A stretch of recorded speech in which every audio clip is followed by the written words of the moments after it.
everyone, and welcome to Talk of the Town. You know who I am. My name is Karen Bukes, and I am here tonight. That's a rarity.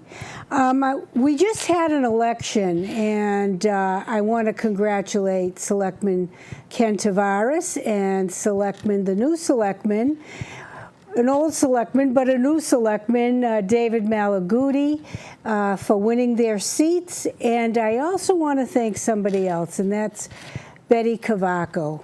I worked with Betty all during this campaign, and I'm telling you, it was the best campaign. We had fun. It was easy for us, you know, two women just using logic and going about it in a good way. And I want to thank Betty. Betty now has applied to the FinCom. You know, I'll tell you why, because it's not about winning a selectman's seat. It's about contributing to your town any way you can. And my hat is off to her for wanting to help. Thank you, Betty. Now, tonight, the show is in two half-hour segments. First and second guests. First one is here. Second one is sitting comfortably in the booth with my husband, and he'll be out in a half hour. But let's say hello to our underwriters. Stoll's Cafe in Manomet, Brewster PC Solutions with Wrestling Brewsters, Attorney Trifiletti and Costa, and underwriters David and Kevin Gallerani, owners of Cape Auto and Cape Service, right here in Plymouth. Tonight's program, as I said, is in two half-hour segments. I'm going to tease you a little bit. In the second segment, you're going to meet somebody that has an awesome, he's doing something really fabulous, and I can't believe it. But right now, I'm going to introduce you to one of my favorite peeps. I love her. I've respected her for years and admired her. You know, the staff here at PAC-TV work really hard, and it's all for the community. So it's my pleasure. It's been a long time, and I love them all. They bring you great programming, and it's not an easy task. They make it look easy. But I want you to welcome PAC-TV's Community Outreach and Educational Access Coordinator, Donna Rodriguez. And that's a huge mouthful. It is. And you do it well, Donna. I'm thrilled to have you here. It's been too long. I agree. We used to do this more often, but PAC-TV now services other towns too, and you're very busy here in Plymouth. You sit on a lot of boards. Why don't we start this way? Introduce yourself to our audience and tell them all the wonderful things you do. Oh, well, first, I want to thank you for having me, because you guys are one of the most amazing groups of producers that we have, and you guys are why public access exists. For people to be able to connect to their communities, to talk with their neighbors, to be able to share what's happening in their neighborhoods, and to be able to talk about what is important to them. So that's why public access and studios like PAC-TV are even here. So we are so lucky to have you and all of the other members and all of the other producers and sponsors and people who provide content for this channel. Yes, and you said it very well, Donna, and please tell people, the list is huge, what you do. Well, I mean, we're very lucky because PAC-TV has been around since 1997. Many of you who watch the channel or who watch, at this point, we operate 6 channels for 4 different towns, which is really amazing when you think about how we started. As a nonprofit organization, we've been around since 1997. We started off as a separate nonprofit. In 1997, there had been service for our local communities with local television prior to that that was run through Comcast. And it was run out of PCIS. Yes, I remember. But in 1997, the town of Plymouth decided that they wanted to have a separate self-standing public access and government access channel that is funded primarily through the cable companies. And As a result, and being a separate nonprofit that also is a membership-based organization, we have been very lucky in that over the years we have been able to build and build and build the services that we offer. So the funding that we receive through the cable companies and through our membership dues and through other small areas has all really been able to build and to be able to be cooperative in that some of it is shared. So in addition, the staff and the membership that we have work together, and we have been able to grow from a small organization. And our executive director, Nancy Richard, yes. likes to tell the story that when she started as the first employee of PAC-TV, she literally was operating the organization out of her car. Out of her car. With a file in her car. Yes. And she was driving up to Comcast to put tapes in at tape change so folks could see the content that was being produced by local individuals. Can you imagine? And she did it so well. I mean, and to oversee all of this today, it must be in awe of what's happened.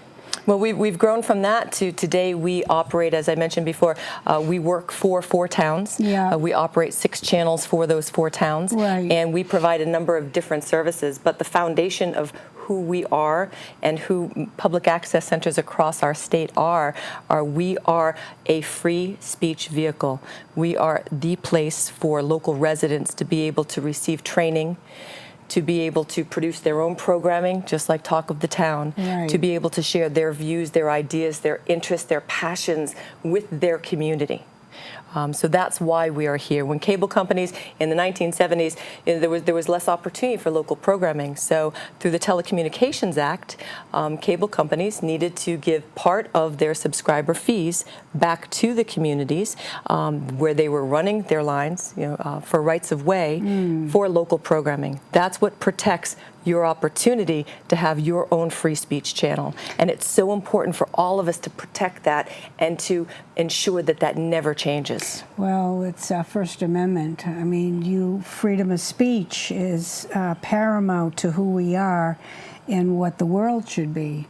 But I remember those days so well, and it was out of where the chamber is now. That was our second home. And we did everything by tape, except there were a few shows live, like there are today.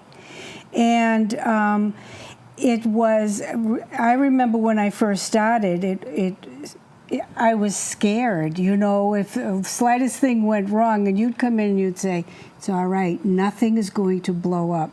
And within the year, I got it, and I'm older, so I'm not like the kids. You have the children come in and you do camp. What is it called, Donna? We have a Video Explorers program. It's Yes. a summer movie-making program that we For do with children. kids. Yes, it's for middle school kids, and this summer they're doing, second year in a row, they're doing a documentary program. I love that. See, I like that theme, so I'm happy they're doing that. But you sit on many boards in the town, within the town. Why don't you tell us what they are? It's interesting. In addition to how we've grown for channels, we also grew from Nancy Richards was our first employee, and then Dan Rodriguez, our director of operations, was the second person in 6 months later. Today we have 17 people working at some level for this organization to provide a number of services for our 4 towns. So obviously things have grown dramatically. Part of, in addition to the services that we provide through our contracts with our towns, we as an organization and as a staff and a membership are committed to community service. That is so important to who and what we are. Our members and our staff work together to give community service. I would say at least a third of our staff serve on boards in our 4 towns to help to support our towns as well. We're all very invested in the places where we live, where we work, where we provide service. I am lucky enough to serve on 3 boards in our towns right now. I am on the the board for Destination Plymouth, which is our destination marketing organization for the town of Plymouth. You've been on that a long time. You're the chairman now? Yes, I was trying to remember how long it's been. It's been a long time. I want to say it's been probably 7 or 8 years now. Yeah, if not a little longer. Yeah. Yes, yes, and I'm also on PCDC, which is the Destination Marketing the Regional Tourism Council for Plymouth County. Very important. They work hand in hand with our towns, with our Visitor Services Board, to be able to do the destination marketing that brings people into our communities, that really helps to support the economy here. As you know, tourism is the #1 economy in the town of Plymouth. Yes. So it is so important. People don't, as the executive director of DP says, people don't wake up in Ohio one morning and say, I want to go to Plymouth. Right. So we need to do the work to bring people in. So it's really exciting to be a part of that organization. I also am very honored to be a member of the board of the Arc of Greater Plymouth. Yes. The Arc of Greater Plymouth serves 10 towns in the Greater Plymouth area, and they provide an amazing myriad of services to people with intellectual and developmental disabilities and their families. They are an amazing, dynamic organization. I was lucky enough to work for them for a number of years. My mom worked for them. My dad was on the board. My sister received services. It's so incredible to be able to still be a part of what they do. And they're based out of Cottage Park. They have They an actually have office. 2 locations and soon to be 3, yes. So they have their work services is out of Cottage Park. They are also in the industrial park now, and they have just purchased, it's very exciting, they've just purchased a bakery in Carver that they are going to be opening over the summer, and that bakery is a community bakery, and they're also going to be able to use the bakery as an opportunity for job training and employment for people who receive services. I love it. Where in Carver I'll go? Can you I am remember? sorry, Oh, when you find I don't have the address. It's all right. I'm sorry, I put you on the spot. But if you visit the arcofgp.org, you can get information about the bakery and about all the services the ARC supports. And I do know you're going to be showing a public service announcement in just a few minutes about the ARC. They're having an amazing fundraiser just this weekend for the organization that they are doing in collaboration with the Philharmonic for the 2nd year in a row. Oh, that's wonderful. The Philharmonic is sponsoring them. That's wonderful. There are just so many exciting things happening in the towns that we support and we serve and we live in. It's just really, it's a wonderful area of the state to be in, and it's a wonderful community to be a part of. Right. Well, you know, when I came in, you were just starting out, and I think you were at the ARC when I first started. And you worked here, and you would work there in the morning and come here, and it was, I mean, you did it beautifully.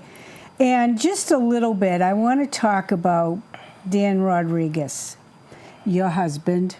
But Dan Rodriguez is the PAC-TV guru. I've called him that for years. He can put a studio together. He can put a broadcast together single-handedly. He set up a Plymouth North. He did all the wiring there. Well, he actually provided supports to them once they had everything built and operating. Yes. So he has been a consultant for them. Yes, and he's done that for other town businesses, town projects. And I just think, I remember Dan, does he still play in the band? Well, he is not currently playing out, but yes, he still does play and he does still write. And he, wonderful guitarist. Yes. Singer and songwriter. Singer and songwriter. And I remember getting emails, come down to where we're playing, and we could never go, and I missed that. But Dan, you know, he takes care of everything here at PAC-TV. Nancy has she is the director, and Dan, give his title. Dan is our director of operations, and that's one of the things that that I think is a wonderful benefit of this organization, is that our staff are so talented, and Dan, as our director of operations, has been able to shepherd us through changes in technology over the years, and we within the staff are able to do so much of the decision making for purchasing and even for the engineering and building of our studios. That really does help to take the dollars that we do receive and really stretch them, so our towns benefit, our residents benefit, and our members benefit. And I'd like to talk a little bit more about membership, because you've touched on that a little a little bit in Please talking do. about you and Kenny being members. Yeah. And I think you guys are good examples of every member that we have. I like to call our membership 8 to 80. And literally, we have members from age 8 to 80. And it's a beautiful thing because what our responsibility is, and as we said, the foundation of what public educational and government access centers do is public access, is access to your First Amendment right to speech and being able to connect to your community through television. As our technology has changed, our television is still here. People take what they do here and they put it on the channels. They also share it through the internet. They share it in so many ways. But starting with the Public Access Center, our job is to teach people who have an interest how to create their own programming, how to tell their own story using the technology we have access to. So if you, no matter what type of learner you are, no matter what your interest is, no matter what type of show or program or film short or public service announcement or skateboard video you want to do, we are here to help you learn the skills that you need to do that. And one of the things as we've moved along, we've seen, Talk of the Town is, again, one of the staples of our channel, and it is a wonderful community program that gives so much to people in our area. And as things continue to change, we might see less people coming in to use the studio, but we might see more people interested in filming things in their community or doing documentaries or doing things with their friends. And we really want to change our supports to match what people in the community want to do. So that's one of the things that we've been adjusting. We offer regular classes that are scheduled for people to come in to learn how to operate everything in this studio and in our smaller robotic studio. How much would that cost, Donna, if in a school? Well, if people are interested in, because I don't want to cross the line into commercial messages, if people are interested, our cost is very, very minimal. low. People can just go to PAC-TV, PAC-TV.org, and there are links right on the main page for membership information and class information, but it's very reasonable. And we teach people how to do, again, how to use the technology to share their message, to tell their stories. And we're doing much more work hand in hand with people. We don't teach a class and say you're off and you're on your own. Right. We really want to help to shepherd people and mentor people as they learn to develop their voice. And we're so excited as a staff to be able to support people in sharing their stories. It really is, again, it's the foundation of who we are. Well, it's very creative, and not only can you watch this show and all the shows at PAC-TV in 4 towns, you can take the tape version and bring it to a town or someone who lives in that town, and they run it and on their cable access. But this is also shown on Kenny puts it on YouTube and Facebook. So it reaches thousands. You know Joan Bartlett? Yes. When she came here and talked about her book, we got hits on Facebook from Spain and England. And it was wonderful to see that happen. Thousands and thousands of hits. And we see examples of that all the time. You do. In addition to the public educational and government access services that we provide, as we've been talking about throughout this show so far, is we provide community service. So that's everything from working with our towns to cover 4th of July events and Memorial Day events and America's Hometown Thanksgiving celebration. Couldn't imagine without it being shown. Can you? I mean, the people that can't go to the parade can watch it. Absolutely, and people around the world can watch it. Yes. The parade is one example of something that we stream live now. It's shown locally in our 4 towns, but we also stream our live coverage. And we're able to see the number of visitors, and we've been averaging, I believe it's between 500 and 800 viewers on our live feed, but we also are able to access centers across the country have a national server, and in Massachusetts a state server. So after the Thanksgiving parade, for example, we upload the parade, and then people, access centers across the country, download it. The parade is regularly shown. It was shown in Hawaii. It was downloaded by Texas A&M this year. Wow. It was downloaded in Chicago, and it was rated the #1 Thanksgiving parade by AOL Travel this past year. Yes, I saw that. I did. So the power of a local channel, and I think for me, my proudest moments of being a part of an access community and working with our membership and with our staff was when we had the opportunity to do a telethon here for our sister city, Shichigahama. Right. And And we all pulled together, the townspeople, our town government, our members and our staff pulled together in a 6-day period. We planned a Unbelievable, telethon. I know, and it was huge.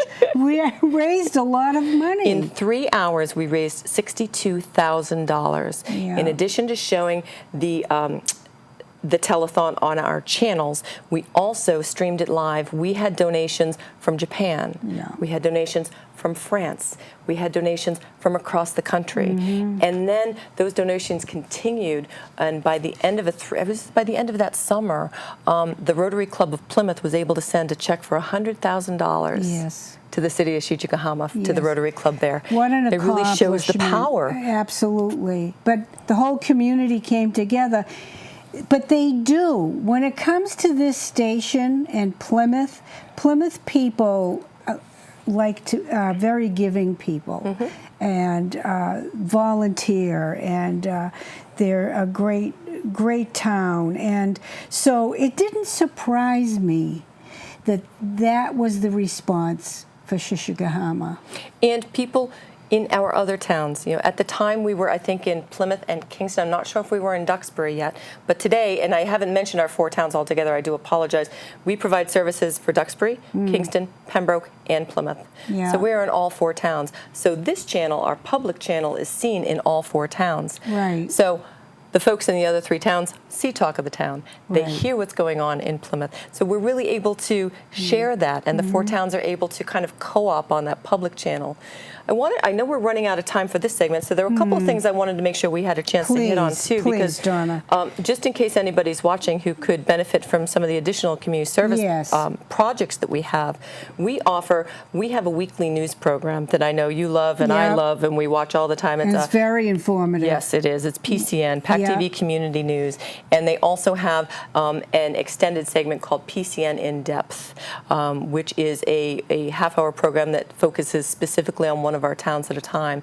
But PCN has really been a huge community service project for this organization over the last 3 years, and we've got an amazing news team and group of staff and reporters that are able to hit all 4 of our towns, and that really is the goal: is to tell stories that are happening in all 4 of our towns. Right. We want to talk about the good things that are happening. We want to talk about the things that people need to know who live in those towns, who are voters, who are contributors. We're not trying to tell exclamatory or negative stories. No. We really want to help to share the texture and the beauty and the things that are important in the 4 towns that we Contributions they serve. make, yep.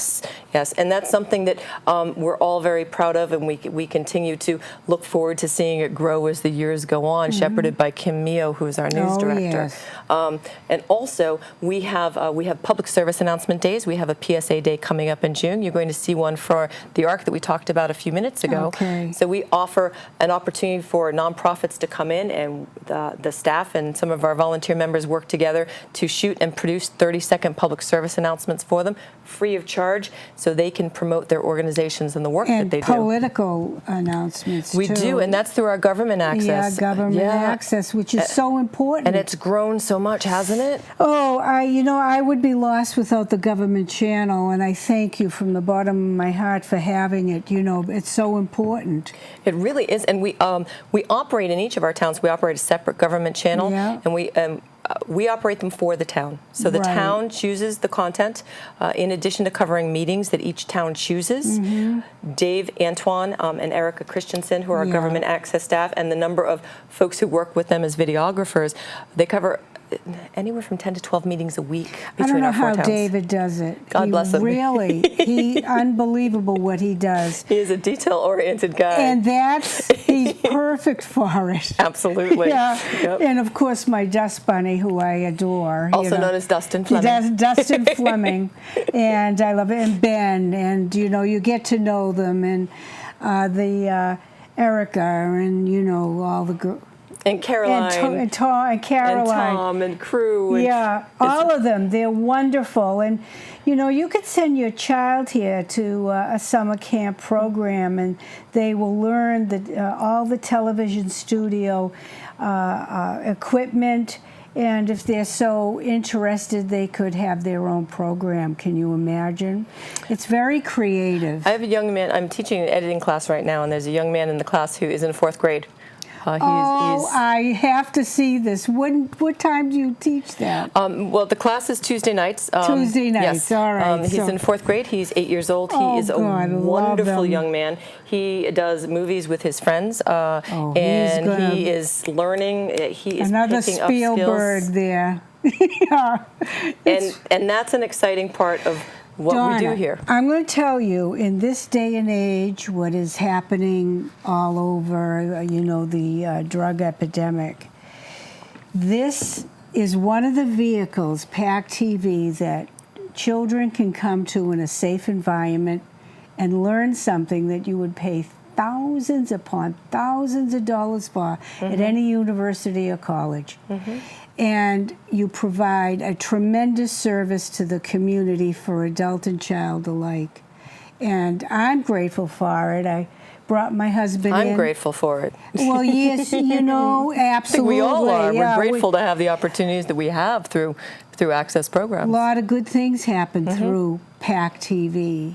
A lot of friendships and people learning to work together yes. as teams. People who might never have an opportunity to meet each other. That's right. And it's a giving, loving place. And I recommend it highly. Is there anything? There's one thing I'd love to tell you about before we finish up, okay. and it's my love.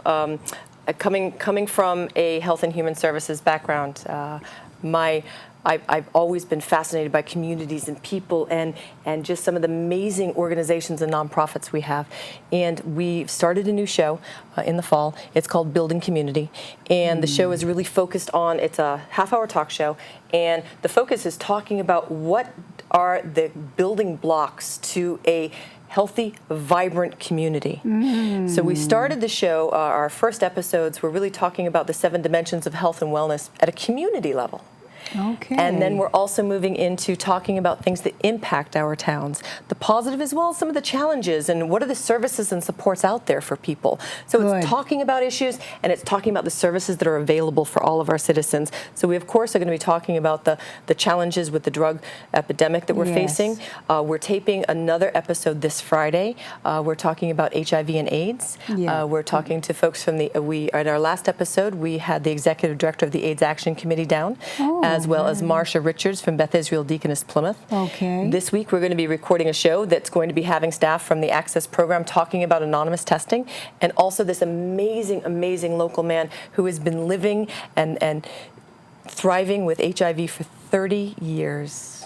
Wow, and he's going to be talking to us about the importance of talking about HIV and AIDS. Yep, it's important. I lost 2 friends through that, and it's quite a loss. So it's something that we can't stop talking about. It's something that if we ignore it, it doesn't go away. Their treatments are amazing, and it's important to talk about people being healthy and educating ourselves so that we know how to take care of ourselves and our loved ones. Absolutely, Donna. See, I look at you as an angel. You are wonderful, and I wish... You are too sweet. No, I'm not. I know you get the job done, Donna, but this is your love, and you were born to be part of it, and I thank you. Thank you, and it's been wonderful to be here with you. We really... we respect so much the members and the producers who every week, every month are here, are producing their own programming, and are sharing it with you. If you have anything that you would like to learn, come in, take a tour, walk around, meet some of the members who are doing the incredible work to bring information about your towns home to you each week. You'll never regret it. It's a wonderful experience. Thank you, Donna. Thank you. No, thank you, darling. Give my love to Dan. I shall. We're going to run a 1-minute promo now, and while I seat my next guest, stay tuned. See you on the other side. The Arc of Greater Plymouth's mission is to provide services and supports to children and adults with intellectual, developmental, and other disabilities. We also strive to strengthen families by providing essential services so that they can focus on raising their child and offering them the building blocks for success. In order to support our work, we have teamed with the Plymouth Philharmonic to produce a fundraising musical event. Join us on Sunday, May 17th at Memorial Hall for a concert fundraiser with the Plymouth Philharmonic, Maestro Stephen Karadionis, and America's Got Talent finalist, the Sons of Serendip. For a sneak peek of the Sons of Serendip, visit their website. For ticket information, visit the ARC website. And for sponsorship opportunities or further information, please contact me directly. Thank you for helping us further our mission and support local families. Wasn't that wonderful, the ARC? They do a lot of great work. And I thank Donna Rodriguez for coming in tonight. And send your adults and children, come on in. You'll have a wonderful time. Now, our next guest has something really exciting to tell us. I can't believe what he's doing. And I bless his wife because she's got to love him very, very much. Please welcome someone I admire and respect very much, journalist Frank Mand. Hi. Hello. It's kind of like Beauty and the Beast, isn't it? No. But and I, and it's also funny that Donna was talking so much about all the community outreach and the wonderful things, and now I'm talking about something kind of personal. So Yeah. I feel a little, odd doing that, but then again, I don't. Frank, you're very creative. I love what you're going to be doing. It is so you, and you're going to encompass our community into it and many hundreds of others. So tell the people what you're going to do. Well, in a nutshell, my plan is to walk from California to Plymouth, take a year to do it, exactly 365 days. Oh. And essentially what I want to do in a spiritual, metaphorical sense is carry Plymouth on my back, because it's all about Plymouth, really. When I did the 365 sunrises a few years ago now, 2013, I suddenly realized that I loved this community and that there were so many special things about it, so many special people. And of course, thinking that this was such a special, wonderful place to be, I thought nothing better than to go away for a year. But actually, I became intrigued with my own sense and the general sense of the idea of home. What it means to me, what it means to other people, what people aspire to in a home. And I thought, in coordination as well with 2020, which is about our 400th anniversary of America's hometown, that I would walk from possibly the San Bernardino, San Diego area. The actual itinerary is not set, it's 2.5 years away, but take a day at a time, 365 days, and talk with people, walk with people, and discuss the whole notion of home. Meanwhile, having with me, literally and figuratively on my back, Plymouth. I want to talk about Plymouth. I want to talk about the people that are here and the beauty that is here, and let that reflect about the rest of the country and people's aspirations for home. And of course, it's a great indulgence. I also want to see the country at that wonderful slow pace. But most people don't walk across the country. Frank, my hat is off to you because I know what kind of person you are. You are this free spirit, regimented as a journalist, but yet you have this side of you that I think is so beautiful. And you want to go and share. Well, you're a very sharing person. Well, we were talking earlier about this, to a degree, and I really feel this is something that everybody would want to do. I really feel that we want to know our own home, we want to know our own country, and we want to have the opportunity to know it in a way other than just essentially as a visitor. I mean, so many of us are so rushed. Yeah. So many of us commute to work and back, and our homes are kind of weekend places. I mean, I lived here for 25 years before I felt like it was my home or began to have that sense. I felt like a tourist here. I lived, as I do, in what I call Central Plymouth, and most people call South Plymouth. Very south. And I would visit the downtown like a tourist, and from a distance, and kind of felt apart from it. Well, say why. I think most people are like that. I think that that Americans both are more mobile, and they always kind of put off where home is or where they're going to retire. So many of us have SUVs or RVs, excuse me, in their driveways or boats on trailers, and we're all thinking about where it's going to happen eventually or where we're going to be on the weekend, as opposed to being happy where we are. And sometimes it's because our homes aren't that place that we want to end up in. Well, but this community, yeah, I want to end up here, or I think it's a great place to be and truly be. and you've said that to me for the past year. And coming as a Air Force so-called brat, you moved around a lot, so nothing really stuck to your feet. But when you landed here, you were married? Yes. And you had a child, and We actually moved into our home. We were supposed to move into our first home, our home now, 2 weeks after our first child was to be born, but he came early. And so I went to Brigham and Women's in Boston, and then while my wife was still in the hospital with Bobby, rushed home and moved into our home. So she came into the home. So so this was our first home and our first place that we were going to consider as home. And I know my son feels very strongly that he loves Plymouth, and my older son, and wants us to stay here. But I didn't necessarily have that feeling. As you said, I was a service brat, and I moved around, and I felt very comfortable living in different places, and I still do. Yeah. Otherwise, I wouldn't go away for a year. At the same time, it's been something special. It's been a revelation for me that I actually could feel so strongly about one place and want to speak to and celebrate this one place and reflect on what this one place means. They call it America's hometown, and for many years when I was here, I used to, look at that with a very jaundiced eye, and as a Chamber of Commerce slogan, a nice one, but not necessarily something I believed in. But again, that when I had the opportunity, or I made the mistake of deciding I was going to do a sunrise every morning for an entire year, by accident, a wonderful accident, I discovered You fell in love. there was so much here, so much hidden from view, so much that if you just drove a little further and took a little bend and went down that dirt road, you'd be amazed at what you saw. Exactly. And I really can't imagine a community that offers more. And I'm not saying that as a Pollyanna. I know we have our good and bad mixed in with there.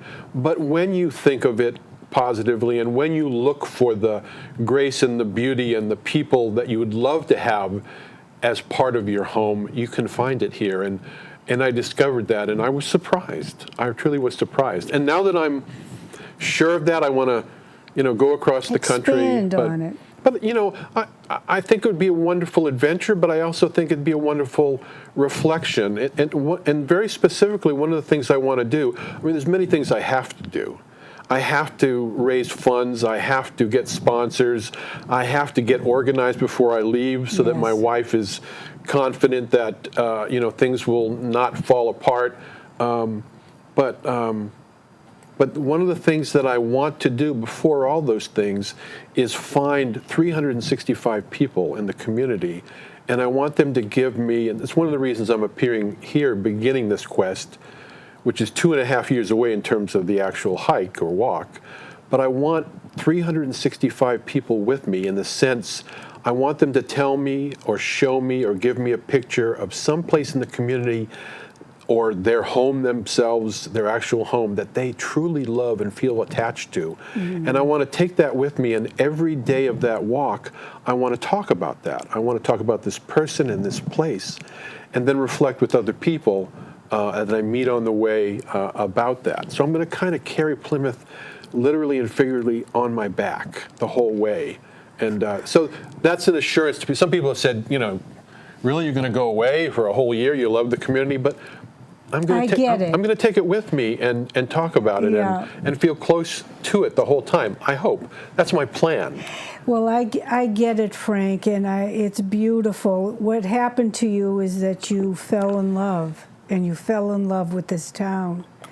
I followed you those 365 days, and I looked forward to getting up in the morning and seeing your photos and seeing you. And I was sad that it was over. And people say, you're going to do it again? And I didn't want to do the same thing again. I wanted to do something. But, you know, I'm glad you brought that up, because that all led, that 365 sunrises led to that very special event where about 500 people, surprising me again, gathered at Plymouth Plantation, and we had that final sunrise. And it was freezing, Frank. It was freezing, it was dark, and 500 people showed up. And there was another revelation for me. Yes, I love the community. Yes, I've discovered so much about it, but I've also learned the lesson of what this community is made of. And the people that showed up, the people that came when I asked them, if you love Plymouth, show up and celebrate it with me, they made me realize how much, and Donna was talking about, you know, this community program they're going to have about what makes a community. But if you were there that morning, you saw what makes this community, because you had members of the Plymouth Fragment Society, which is one of the oldest charities in the country. That they were there alongside ladies that had their own little book club that's for charity. And they were there alongside you know, Rotary Club members and Masons. School committee members. And the fire chief and the police chief. The Congressman Keating was there. You know who was there? Wedge Bramhall was there. Wedge Bramhall came there, and he looked great, and his spirit was wonderful, and he had a sign. I think it said, "Stop Pilgrim Now." And that was him, and that was his community feeling. You can debate the issue there, but he felt sincerely and expressed that honestly for many years. He showed up that morning with that sign, and he said to me, "Is it okay if I have the sign?" Absolutely. And I said, "Wedge, that is you. I am so glad you're here and that you've got that sign." So that was such a wonderful morning, and it really turned my head. Not about what I could do, but about what I was part of, and I'm still feeling that. And who you have become. What a member of this community. Have you realized yet how this has honed you, how you've grown, how your soul has grown, Frank? That's what I think that I feel, and I was thinking about this a little before coming in, is like, again, I'm always questioning why I'm doing this, and I think that as a young child, you feel you own the world. And then slowly you're told you have only pieces of it. And then you get kind of covetous of those pieces, and you hold on very tight to those little pieces of the world. But I think truly what happens as you get older is you regain some of that freedom and confidence, and you say, you know, this whole world is mine. And in a sense, this is an outreach to make the world my home. But I do feel that event and the people that I've met and the experiences I've had in Plymouth have, you know, made me a stronger, if not a better person, or more confident person. It has, Frank, but as an older person, I will tell you that the older you get, you feel more freedom. And you are able to believe that you can do things that you would never have done raising your children. I mean, you're too busy being busy and making money or whatever, holding on to those worldly things or whatever it is that gets you to paying that mortgage or whatever you have to do. But you reach a certain age, and all of a sudden you stop and you say, geez, I want to look at that rose a long time. I want to sit on that bench and drink it all in. Have you ever stared at a beautiful painting, Frank, for a long time and continually see new things in it?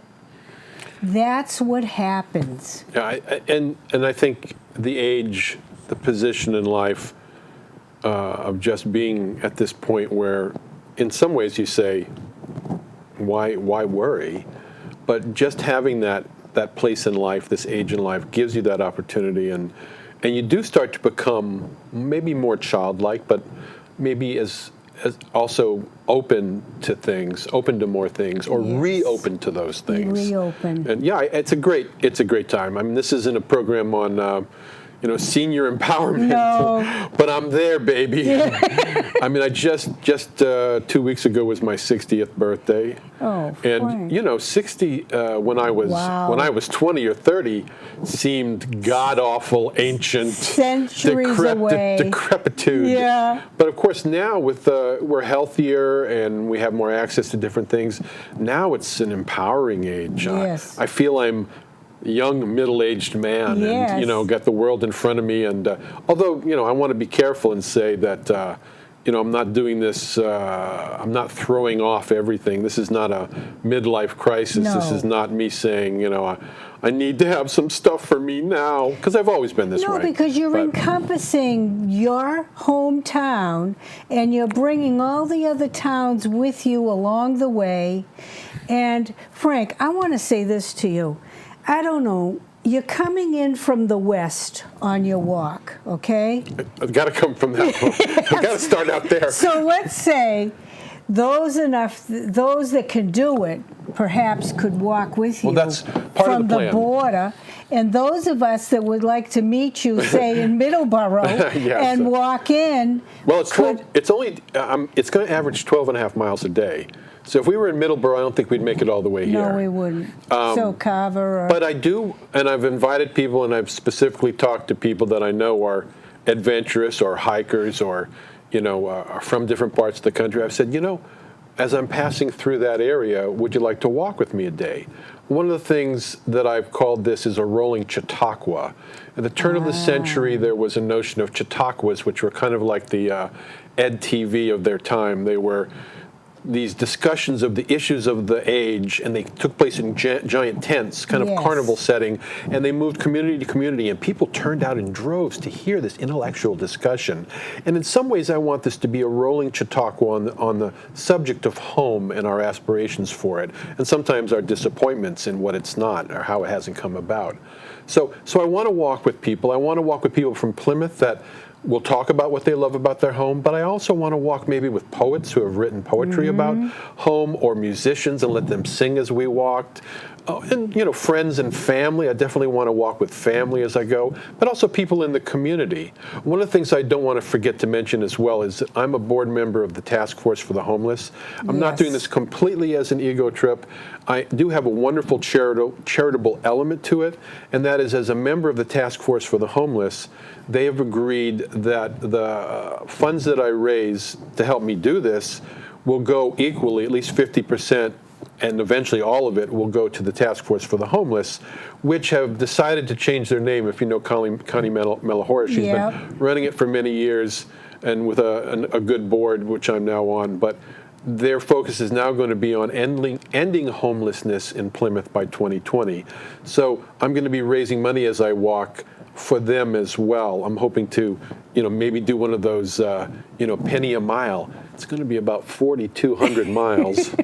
Fair notice. Now you're going to have to map out your route. Yeah. I don't want to define it early on. I want to let it kind of shape itself, although I'm going to eliminate most of the Rockies. I'm not going to go through certain areas in the winter. I'm going to try to get out of the desert Southwest before it turns too hot. And I'm going to make a large kind of wave shape, starting in the San Diego, San Bernardino area, moving into Arizona, New Mexico, starting to move north, Route 66, I hope a good portion, then head right up the Mississippi River into Minnesota, then cut across the Midwest north, and eventually end up in New Hampshire and Vermont, go through the 2 Plymouths there and many other Plymouths across the country, because there's many. And then finally, in November of 2019, arrive back in town. Starting November 2018, ending November 2019, close to the kickoff point of 2020, again tying it in with America's Hometown's 400th anniversary. So that route is right now about 100 miles wide and 4,200 miles long, and I'm hoping by the time that I'm actually leaving, it's far more defined, but I'm going to leave it open-ended a bit. As I was saying to you earlier, if somebody writes me or meets me on the thing and says, you know, over the bend here, I have this beautiful vista you have to see. It's my home, then I'm going to take that walk. Or if it's at the end of the day, take a quick drive and come back to the point I was at. But what if people have, let's say, family in a certain state? Can they make that a stop point for you? I'm kind of hoping that people here, or people that hear about this, that have friends and family along the general route, if they're interested in participating, in talking with me and meeting me, that they do. You know, this is not like a lot of the other treks across the country. I'm not trying to do it quickly. It's not a physical per se challenge. It's a discussion. It's a very slow reflection on home. And so the more people I meet and the more things I see and the more things they tell me, the better for both people that are paying attention to it and for myself. So yeah, I hope to involve thousands of people, of course. Okay, are you going to notify the police as you go through a town? Ooh, good point. Should I notify? I mean, as best I can, I'll do things like that. I think you should, Frank. But again, I'm not looking to go off the beaten track. You know, I do want to do Route 66 because it's such a wonderful, iconic highway of America. Then there's the Lincoln Highway, and then coming across the great Southwest Desert and all those beautiful sandstone and other, you know, Take monuments. your breath away. All those things. You know, I mean, in a lot of ways, I want to see America and I want to feel closer to America as well. But notifying the police, notifying other people, I'm sure a lot of those details have to be worked out. Yes, because you know, I don't want you disappearing. We got to know where you are. Well, the technology will allow people, and that's one of the things I want. I met a woman who stopped in Plymouth, and she was taking a sea kayak trip from essentially the Portland area of Maine all the way to Guatemala. Oh in my a sea goodness. kayak. And that's a wonderful story unto itself. I think she's still, I met her last summer, I think she's still on her way. But one of the things we discussed, because this idea was seminal at that point, and she told me about this special system she had where people could track her the whole time. You could go online and know where she is. Frank, I also GPS. Oh, of course I'll have that. But one of the things I want to do is maybe with a local radio station have a once-a-week call-in where where's Frank now? Kind of like where's Waldo, you know? So, I love it. So I'm hoping that I can have a tie-in like that so that people could tune in once a week and have me say, I'm in the middle of the desert, help me. You know, we're getting the signal. We do have some photos, but this is so interesting. What do you want to do, Frank? You know, if you want to have can the photos be behind us? You know. Yeah, and we can talk. Yeah, we can talk. Still talk. You don't want to narrate the photos. You just want to. No, the photos. Yeah, you can just play them because the photos that I brought along, just so people wouldn't have to look at my face for an extended period of time. By the way, I love you in a beard, so I love it. It's a good disguise, isn't it? But some of the photos reflected what we were talking about earlier. They are pictures that I've taken over the last several years of Plymouth that reflect the myriad beauty and events and things that go on in Plymouth that woke me up to, you know, gee, I live in a beautiful place. Yeah. It's so funny. You can live, you know, you can be in your little house and have your little garden or whatever and not even know what's going on around you. That's July 3rd at Whitehorse Beach. Of course it is. Wonderfully iconic celebration that I cover all the time for the paper. Yeah. That's a lot of fun to do. It's wonderful. It's family.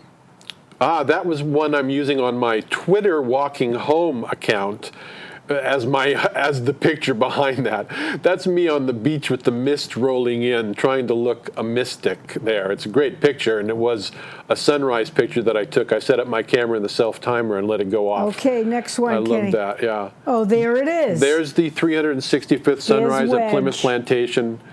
Yeah, I can see Wedge. Yeah, Wedge up front there, with a Yeah. little flag in his hand. The woman in the white is from the Fragment Society. I'm sorry, I Yeah. forget her name.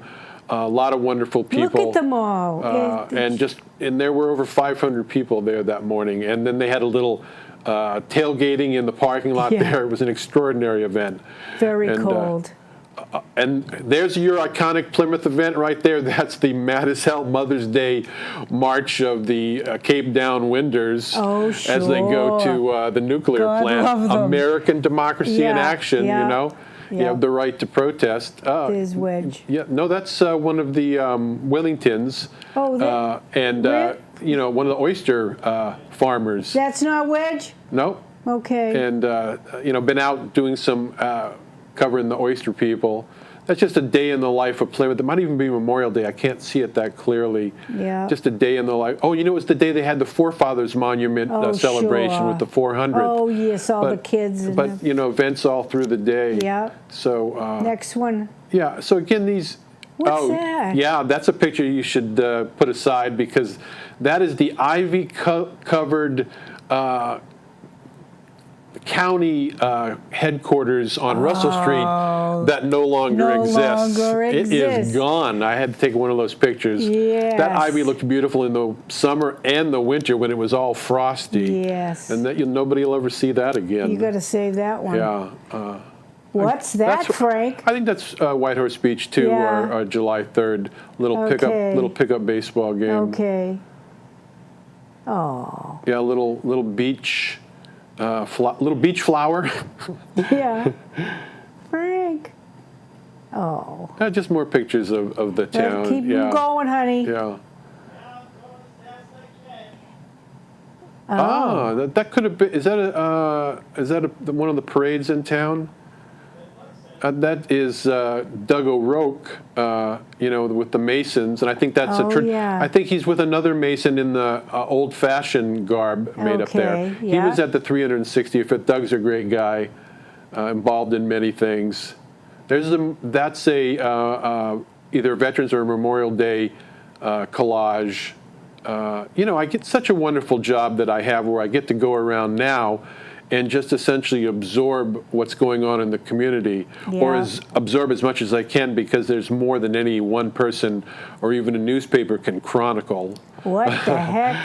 That is Brown's Bank. Oh, God. Goodness, no wonder I don't go. That's third left rocking the crowd at Brown's Bank. Wow. You can see people there are undulating. Yeah, my daughter loves Effectively third undulating. left. Yeah. Anyway, so those are kind of, you know, But Frank, inspiration those were, you know. you'll be on again, and we're going to talk about this trip of yours. And I mean, if you need sneakers, you're going to have to stop and buy them because you can't have a lot of. I'm hoping I have sponsors for every Yes. material item, you know. Sure. And it's because I think it would be of interest to those companies or whatever. I hope to sponsor Chronicle me on does that. a piece on you. I just hope to be able to do it without sacrificing family and friends. Yeah. You know, as long as I can get enough support to do it and come back not impoverished and still married. God bless her. And then I will have a great story to tell, Right. and a great Well, experience we'll fly to share. her out a couple of times to meet you. Hopefully it'll be more than a couple more, but that's up to her. Yeah. Oh, God She's a love great her. kid, but she doesn't have to support me. Frank, I love you, kid. Thanks. I'm telling you, was good. you are wonderful. And next week, Talk of the Town will be here. I will see you in 7. What a night. That was great. 30 minutes of talking.